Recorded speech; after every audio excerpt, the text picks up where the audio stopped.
Bosh vazir o'rinbosari Oila va xotin-qizlar davlat qo'mitasi raisi boshchiligidagi ishchi guruhi viloyatimiz hududlarida bo'lib, xotin-qizlar uchun yaratilgan imkoniyatlar bilan tanishdi va mavjud muammolarni o'rgandi. Jarayonlardan muxbirimiz xabar qiladi. O'zbekiston Respublikasi Bosh vazirining o'rinbosari Ziloyxa Mahkamova viloyatga tashrifi doirasida dastlab Navoiy shahridagi 22-sonli maktabda bo'lib, o'quvchilar uchun yaratilgan sharoit va imkoniyatlar bilan tanishdi.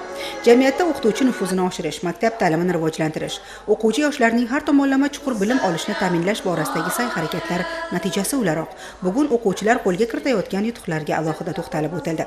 Shuningdek, mehmonlar maktabda tashkil etilgan to'garaklar faoliyati bilan ham yaqindan tanishdi. Jarayonda bitiruvchi qizlar va ularning ota-onalari ishtirokida uchrashuv ham tashkil etilib, muddatidan oldin oliy ta'lim muassasalariga o'qishga tavsiya etilgan o'quvchi qizlarning ota-onalariga tashakkurnomalar topshirildi. O'quvchi qizlar bilan o'tgan samimiy muloqotda yoshlarning ertasi uchun ota-ona mas'uliyati muhimligi ta'kidlandi.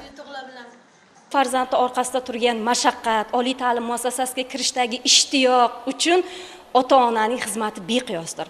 Jumladan o'zimni qizim ham Maksutova Alina Xurshidovna, uni orqasida mana shuncha xursandchiliklar, yutuqlarga erishgandan bir ona sifatida juda mamnunman. Shu yerda ishtirok etgan aziz ayollarimizga, opa-singillarimizga mana shunday farzandlari kamoli uchun, kamarda basta bo'layotganlari uchun minnatdormiz. Kelajakda farzandimiz shu O'zbekiston taraqqiyoti uchun, xotin-qizlar masalalariga ko'makchi bo'lishi uchun, yordamchi bo'lishiga tilakdoshman. Farzandlarimizga shunchalik imkoniyat yaratib berganliklari uchun hammaga o'z minnatdorchiligimizni bildiramiz.